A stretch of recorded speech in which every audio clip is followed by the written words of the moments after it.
the way our book describes the Euler number E is by this function, y equals 1 plus 1 over x raised to the x power. So as x increases, our output of y gets closer and closer to the Euler number, okay? Which is 2.71828, blah, blah, blah, blah, blah. It keeps going forever, just like pi. All right, pi was a number that was discovered. Okay, it was discovered even before the Euler number was, and it was discovered in dealing with circles. If you take the ratio of the circumference of a circle divided by the diameter of a circle, that gives you the number pi every single time. Okay, so through different mathematics, the number E keeps showing up. All right, the way that Euler himself described E, he said that E is 1 plus 1 over 1 factorial plus 1 over 2 factorial plus 1 over 3 factorial plus 1 over 4 factorial, you get the idea, so on and so forth. Okay? That's how Euler described this number. And sure enough, if you did that, and you did that out far enough, you know, and kept going to 1 over 5 factorial, 6 factorial, 7 factorial, so on and so forth, you would get more and more decimal digits of the Euler number. Okay? The Euler number, or E, is called the natural base. And the reason they consider it natural is because it shows up in mathematics a lot. Okay? It shows up in finances. It shows up in different parts of different mathematical equations involving nature. It just plain shows up in different types of mathematics, like in calculus it shows up a lot. Okay? It's a number that when mathematicians kept using math and trying to do different things with math, this number kept showing up. Okay? And so since this kept showing up, they call it then the natural base, because it naturally shows up in mathematics. Okay? So, just like with pi, we round pi to 2 decimal places as 3.14, we're going to round E as well. Our value of E is going to be approximately 2.72. All right, E is approximately 2.72.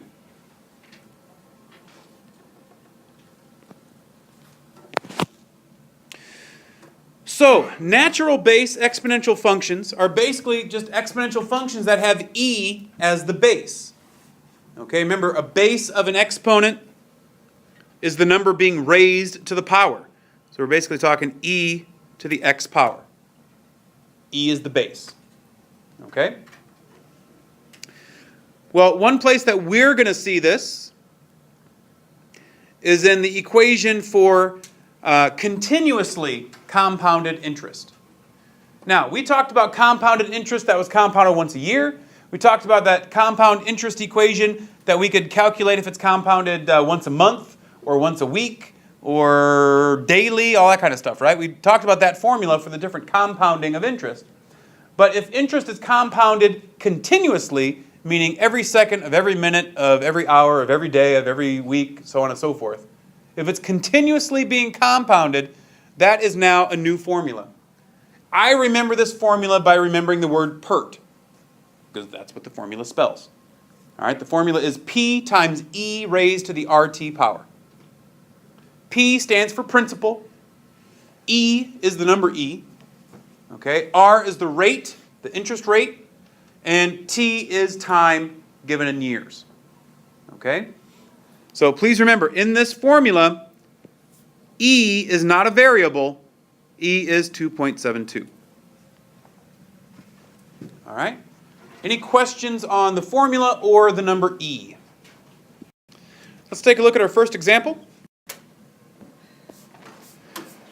All right, let's say here that we won a contest at the start of the 5th grade that deposited $3,000 in an account that pays 5% annual interest compounded continuously. That is a key phrase. Because if it said compounded monthly, we would use that old compound interest formula that we learned in section 7.1. Okay, but it says compounded continuously, so that means we have to use our new formula, P times E to the RT power.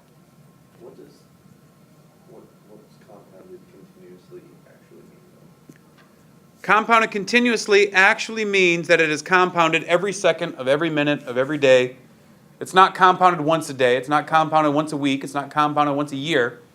As soon as you put it in. It is compounded every moment of every day. Does that even exist?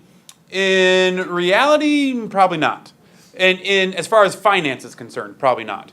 It could be closer to what like bacteria does, okay? Because bacteria multiplies exponentially, okay? As far as the reproduction, you know, as soon as you have a bacterium, it splits itself almost instantaneously. And so PERT would actually model bacteria reproduction probably much better than something else, okay? All right. So, if we had it compounded continuously, then it wants to know how much would be in the account when we enter high school 4 years later. So, first off, what is our principal amount? 3,000 times E. What is our percentage rate? 0.05. 0.05. And what is our time? 4 years. All right, so the first thing you should probably do is take R times T, right? 0.05 times 4, which should give you 0.2. So we have 3,000 times, what's E again? 2.72 raised to the 0.2 power. When you are calculating this formula, you have to do the exponent first. Okay, we have to find 2.72 to the second power first. So please have your calculators out. Please do that for me. To the 0.2 power or second? 2.72 raised to the 0.2 power. 1.21. Okay, don't round that. Take that number in your calculator and just push times 3,000.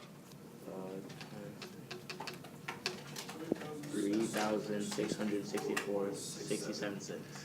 Okay, they say round to the nearest dollar. So we have 3,300. Know what you said? No, $3,665. So 3,665. They said round to the nearest dollar. Okay? You do the in-between thing, like when you find the exponent, when you do 2.72 raised to the 0.2, do we need to write like 0.221? You can leave this. You can leave it like this. Okay. Okay? Because then the next thing we're going to do then is I'm going to show you this exact same thing, but some of you might choose to do the same thing but with the E key. There is an E key on your calculator. So rather than doing that, leave it as 3,000 E to the 0.2. Now, on your calculator, you should find an E key. Usually it's in the second. It's above a key somewhere. LN. Okay, and it's usually around the LN key. We'll talk about what LN actually stands for later on in this unit. On TI 83, right above that. Okay?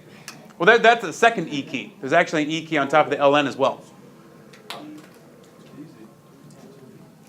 Okay? I believe it's 3 or 4 down from your shift button. Okay, everybody find their E key? So on your calculator then, you are going to take E using that key on your calculator and raise it to the 0.2 power. Get an answer. And then take that answer times 3,000.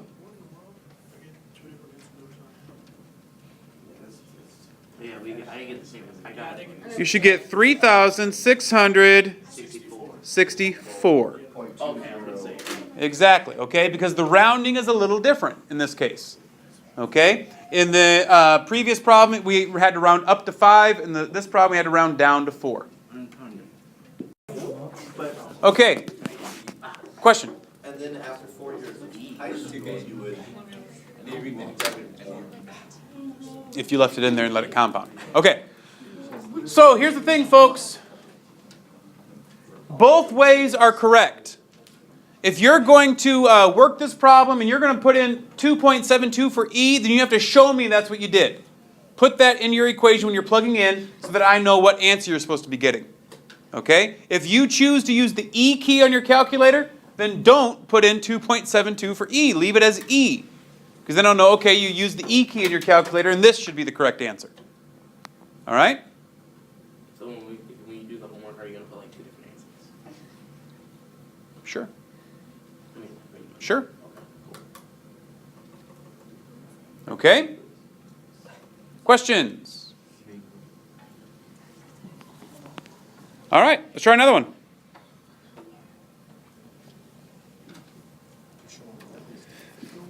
If you deposit $3,500 in an account that pays 4% annual interest compounded continuously, what is the balance after 1 year? So if we're continuously compounding interest, we have to use PERT. P times E to the RT. Okay? P times E to the RT. So, again, you choose whichever way you feel more comfortable. How many of you in here prefer to use the 2.72? Great, do that. How many of you like using the E key? Great, do that. I'm going to show it both ways. All right, so if you are using 2.72, you would be saying 3,500 times 2.72 raised, now let's see, 4%, how do I write that as a decimal? 0.04. 0.04 times 1. Now, if you're using the E key, all you're doing is 3,500 E to the 0.04 times 1. Okay? Well, 0.04 times 1 is easy, 0.04. So, if you're using 2.72, could somebody please tell me the answer that they got? 3,643. Okay, but they don't say to round to a whole number, so let's round it to the nearest penny. Oh, 3,642.92. 92 cents. So 93. 9.3. Okay, round to the nearest penny. Don't truncate it. Truncate means just cut it off. You got to round it. Okay? All right, and then if you use the E key, who did that? You got the same $3,642.84. 84 cents. And that's the one fix. Okay? So, there we go, folks. There's the difference in your answers. Again, both are correct as long as you're showing me the work the right way. Okay?